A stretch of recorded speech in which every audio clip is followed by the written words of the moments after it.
장례식에 가서 밤새 울고 누가 죽었느냐고 묻는다. 그런 말이 있습니다. 장례식에 가서 제대로 울고서 누가 죽었느냐 이렇게 묻는다. 그런 말이 있어요. 이 말은 우리가 때로 처해 있는 상황을 제대로 알지 못하고 그저 분위기에 휩쓸릴 때가 있다. 그런데 우리 기독교인들이 잘못하면 예수님이 누구신지도 모르고 예수를 믿는다고 할 수 있을 것 같습니다. 실제로 중세시대에 성경을 제대로 읽지 못하던 시대에 기독교의 모습이 너무 왜곡돼서 나중에 이제 성서를 읽은 사람들이 이 이야기를 성경을 자유롭게 읽게 된 다음에 이 이야기를 내가 믿던 종교가 이 종교냐 이렇게 얘기해요.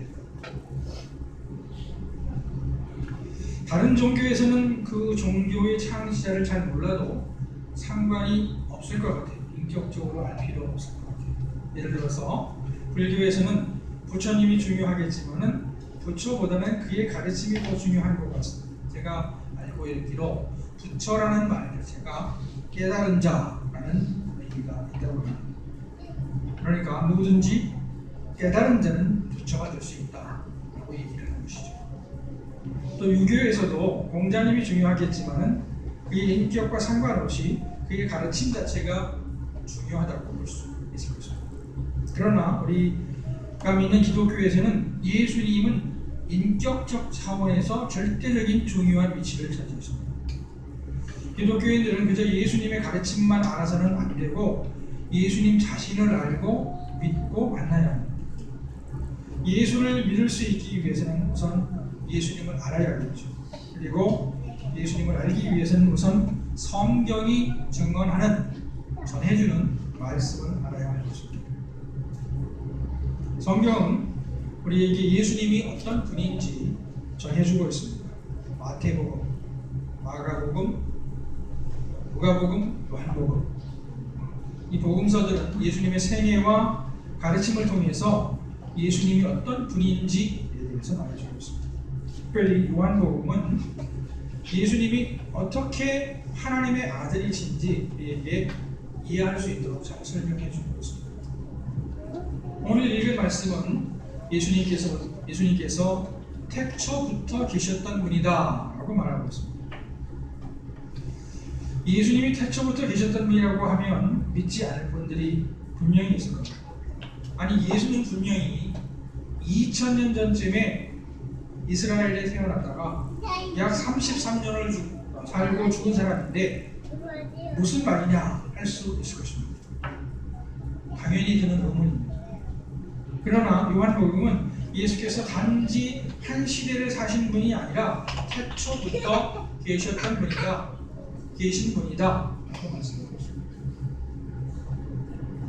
오늘 읽은 요한복음 1장 1절에 태초에 말씀이 계셨다 라고 했습니다. 그리고 그 말씀이 하나님과 함께 계셨다라고 했습니다. 그리고 만물이 그 말씀으로 말미암아 지은 바 되었다라고 했습니다.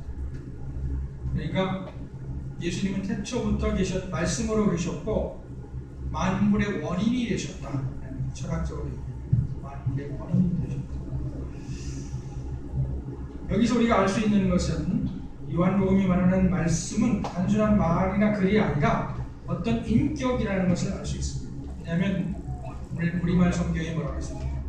말씀이 계시니라. 또 말씀은 창조의 능력이라는 것도 알 수 있습니다. 만물이 말씀으로 말미암아 지은 바 되었기 때문이라고 했기 때문입니다. 그리고 14절 말씀 보니까요, 말씀이 육신이 되었다 했습니다. 말씀이 육신이 되었다. 그리고 말씀은 눈에 보이지 않는 것이죠. 말씀은 눈에 보이지 않는 존재예요. 그런데 육신이 되어서 눈에 보이게 되었다. 육신이 되었다는 얘기는 즉 인간이 되었다는 얘기입니다. 그분이 바로 예수님이다 하는 것입니다. 그렇다면 우리가 믿는 예수가 어떤 분인지 알 수 있을 것입니다. 우리가 믿는 예수는 하나님과 같은 분입니다. 물론 하나님과는 구분되는 분이죠. 하나님은 성부 하나님이라고 하고 예수님은 성자 하나님이라고 합니다. 예수님은 하나님이자 인간이다라고 합니다. 그렇다면 왜 이 놀라운 하나님의 아들 예수께서 이 땅에 오셨습니까? 그것은 우리를 구원하시기 위해서입니다. 아멘. 그리고 구원은 무엇입니까? 그것은 하나님과 화해하는 것입니다. 아멘.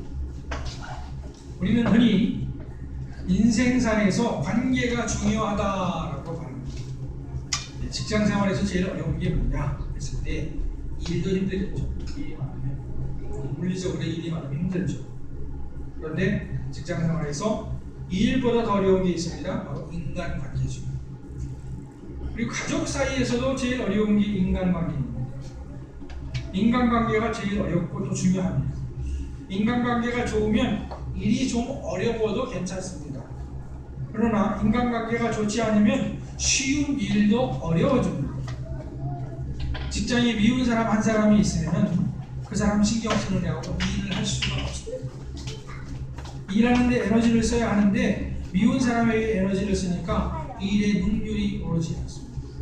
어떻게 보면 정신없이 바꾸면 인간관계 신경 쓸 것도 없이 그냥 일만 하면 되는데 어지간하게 예배하면서 인간관계에서 신경 쓰다가 일을 못하는 경우도 있습니다.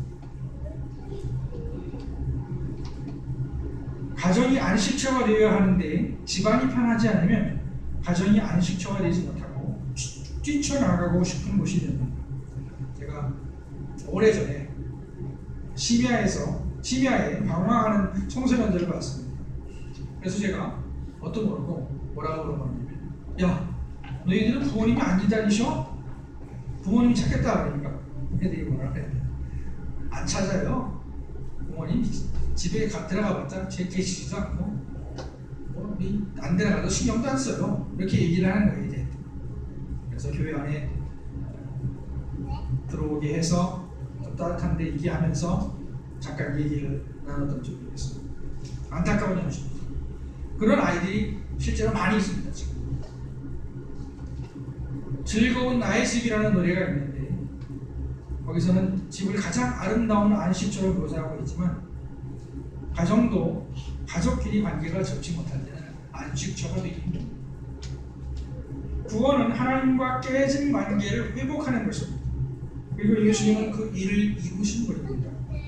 예수님은 공생애 중에 수많은 병자들을 고치셨습니다. 또 많은 기적을 일으키셨습니다. 물 위를 걷기도 하시고 물을 잔잔하기도 하시고 보리떡 5개와 물고기 2마리로 5,000명을 먹이기도 하셨습니다. 예수님께서 이렇게 많은 기적을 일으키신 이유는 물론 상황에 따라 다릅니다. 병자를 고치신 이유는 그에게 건강을 주시기 위해서입니다. 배고픈 자에게 빵을 주신 이유는 그에게 먹을 것을 주시기 위해서입니다. 그러나 예수님은 단지 그런 이유로만 그렇게 많은 기적을 일으키지 않으셨습니다. 예수님께서 수많은 기적을 일으키신 것은 바로 우리로 하여금 예수를 믿고 구원받게 하기 위해서입니다. 즉 하나님과 화목하게 하기 위해서입니다. 우리가 기독교인으로서 해야 할 일들이 여러 가지 있죠. 예배를 잘 드려야 됩니다. 주일 예배가 굉장히 중요해요. 아마 주일 예배에 잘 드리시다가 한 주만 빠져보신 분들 느끼는 거예요. 그 어떤 내 마음속에 그나마 있던 믿음도 연약해지는 그런 느낌을 가지실 거예요. 저도 어쩌다가 새벽기도 하루만 빠져도 그날 영적으로 좀 약해지는 것 같은 그런 생각이 듭니다. 예배가 중요합니다. 그리고 성도의 교제가 중요하죠. 성도의 교제, 성도 간의 상호 교류하는 것이 중요합니다. 그리고 교회를 섬기는 것이 중요합니다. 그냥 교회 예배만 드리는 것 같아서는 교인으로서의 충분한 일을 한다고 말할 수 있습니다. 교회를 섬겨야 됩니다. 성가되든지 자연되든지 청소를 한다든지 뭘 한다든지 어쨌든 교회 액티비티에 참석을 해야 됩니다. 이런 일들이 모두 중요합니다. 그런데 본질적으로 봤을 때는 하나님과의 관계를 회복하는 것이 중요합니다. 우리는 마르다와 마리아의 이야기를 잘 알고 있습니다. 마르다와 마리아는 한 자매였죠. 어느 날 예수님께서 이들 자매의 집을 방문하셨습니다. 이때 마르다는 예수님을 보고 맛있는 음식을 해드려야겠다 하는 생각으로 분주했습니다. 그러나 마리아는 예수님 말씨에 앉아서 예수님 말씀만 듣고 있었습니다. 굉장히 얄미웠겠죠. 마르다 입장에서. 마르다가 부화가 났습니다. 자기는 바빠 죽겠는데 언니는 예수님 말씀만 듣고 있었습니다. 그래서 마르다는 예수님께 불평을 했죠. 주님, 아니 저는 이렇게 바쁜데 언니는 주님 말씀만 듣고 있습니다. 그랬더니 예수님은 오히려 마리아 편을 들어주신 거였습니다. 마르다야 마르다야, 내가 많은 일로 염려하고 근심하나 그러나 몇 가지만 하든지 꼭 한 가지만이라도 족합니다. 마리아는 이 좋은 편을 택하였으니 빼앗기지 아니하리라.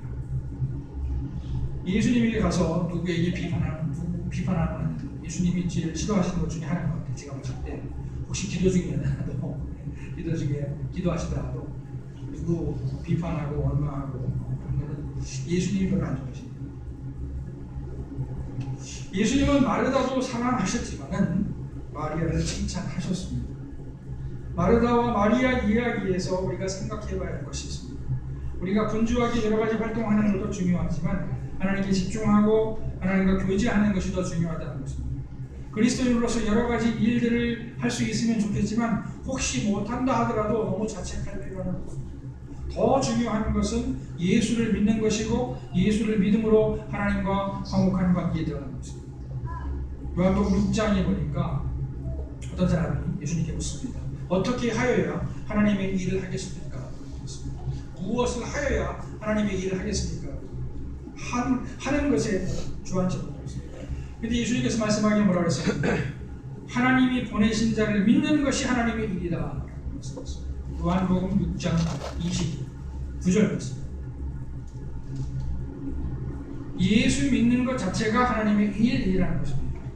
우리 몸은 여러 부분으로 나눠집니다. 모든 부분이 중요하죠. 그러나 그 중에서도 핵심적인 장기들이 있습니다. 바로 심장과 뇌입니다. 그 중에서도 최후까지 우리 생명을 유지해 주는 것이 있는데 심장입니다. 뇌사 상태에 살아있다는 사람은 있어도 심장이 멈춰 있는데 살았다 하는 사람은 없습니다. 모든 사람은 다 최후에 심장이 멈추고 죽습니다. 예수님에 대한 믿음은 그리스도인들에게 심장과 같은 것입니다. 예수를 믿기 위해서는 예수님을 알아야 하고 기도를 통해서 만나야 하고 성령의 도우심으로 계시를 받아야 합니다. 그러나 결국 중요한 것은 믿음으로 영접하는 것입니다. 아멘. 예수를 믿는 것은 결혼에 비유됩니다. 결혼하면 따로 살던 남녀가 같이 살죠. 예수를 믿는 것도 예수님과 하나가 되어서 사는 것입니다. 물론 아멘. 결혼해도 두 사람이 구분이 되듯이 예수를 믿어도 예수님과 신자는 구분이 됩니다. 그러나 예수님과 신자는 같이 한 마음으로 사는 것입니다. 아멘. 아마 대부분의 사람들이 선뜻 예수를 믿기가 어려울 것입니다. 더군다나 잘 꼼꼼히 따지는 분들은 더 예수 믿기 힘들어요. 너무 꼼꼼히 따지면 믿기 힘듭니다. 그리고 예수님이 이스라엘에서 태어나신 분이기 때문에 이스라엘 문화에 익숙하지 않은 우리 같은 사람들은 더욱 그렇습니다. 전통적으로 우리나라 사람들은 가족 중심으로 살았습니다. 가문 중심으로 살았습니다. 그리고 최근에는 물질 중심적 개인주의입니다. 어떤 환경에서 살았든지 예수를 하나님의 아들이라고 고백하고 믿는 것은 쉬운 일이 아닙니다. 그럼에도 불구하고 2000년 기독교 역사 속에서 수많은 신자들이 있었습니다. 처음에 예수를 믿기 어려운 사람들은 열린 마음을 가지고 성경이 증언하는 대로 예수님을 마음속에 모시는 것이 중요합니다. 매우 낯설지 모릅니다. 그것은 마치 처녀 총각이 결혼해서 한 이불 속에 들어가는 것처럼 낯설고 두려울 수도 모릅니다. 그렇기 때문에 처음에 예수를 믿을 때는 결단이 필요합니다. 지난 화요일에 제가 광희문 교회에 있는 목사님 강의한다고 해서 갔다 왔습니다. 저는 서울에서 오래 살았습니다만 광희문이라는 건 있는지도 몰랐어요. 제가 많이 안 돌아다니면서 동대문에 있는데 그 광희문 교회에서 한 목사님이 우리 교회 목사님이 큐티에 대해서 강의를 한다고 이렇게 뭐라고 초청을 하시더라고요. 근데 그 큐티가 무슨 큐티냐면 인성 큐티예요. 인성 큐티. 전통적인 큐티와 상담을 이렇게 믹스한 섞은 큐티가 되겠습니다. 인간성이 중요하다는 겁니다. 인간성이. 그런데 인간성이 좋아지려면 그저 이래라 저래라 억압하고 규제하고 억누르기만 해서는 되는 것이 아니고 우리 안에 있는 상처를 드러내고 또 우리 안에 죄악이 있다는 것을 인정을 하고 그것을 잘 관리하는 훈련이 필요하다는 어떤 그런 내용의 큐티였습니다. 그런데 이 강의를 한 목사님이 결혼한 이야기를 들으니까 저보다 더 급하게 결혼하십니다. 저도 굉장히 빨리 만나고서 얼마 안 있다가 결혼했는데 저는 그래도 저희 아내를 처음 만나고 매일 만났죠. 결혼하기 전에 아마 그랬을 겁니다. 매일 만났을 텐데 이 목사님은 2개월 만에 결혼하셨는데 4번째 만에 결혼하셨어요. 4번째. 그러니까 중매 어느 날, 중매 서는 날. 그리고 신랑 집에 가서 인사하고, 그리고 친구 집에 가서 인사하고, 그리고 예식장에 만나서 결혼하셨어요. 속전속결 하셨는데 더 빨리 한 사람도 있습니까? 이삭과 리브가. 사람들은 그냥 보지도 않았죠.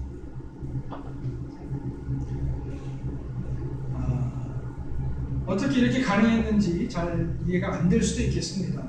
어쨌거나 이 목사님이 결단을 한 것이죠. 결단. 아마도 거의 모든 새신자들도 예수님을 잘 모르지만 예수를 믿고 결단하고 예수를 믿게 되었을 것입니다. 예수를 믿기로 결단하는 것이 믿음입니다. 물론 믿음도 하나님이 주셔야 가질 수 있을 것입니다. 그러나 더 정확하게 어떻게 보면 이성적인 차원에서 얘기한다면 믿음은 하나님의 역사와 하나님의 은혜와 우리의 결단을 통해서 이루어지는 것입니다. 아멘. 예수님은 태초부터 계셨던 하나님의 말씀입니다. 말씀으로 계시던 예수님은 육신을 입고 이 땅에 오셨습니다. 아멘. 예수님께서 이 땅에 오신 이유는 저와 여러분을 죄에서 구원하기 위함입니다. 아멘. 죄는 우리가 하나님과 떨어져 있는 것입니다. 저와 여러분을 하나님과 화목하게 하기 위함입니다. 하나님과의 화목이 최대의 과제이고 선물입니다. 많은 사람들이 하나님과 화목하지 못하고 그렇기 때문에 이웃과도 화목하지 못하고 자기와도 화목하지 못합니다. 그러므로 하나님과 화목하는 것이 중요한 우리의 과제입니다. 우리가 은혜를 받게 됩니다. 교회에서 은혜를 받게 되면 어떻게 되느냐? 은혜를 받았다는 것 자체는 뭐냐면 하나님과의 관계가 좋아진다.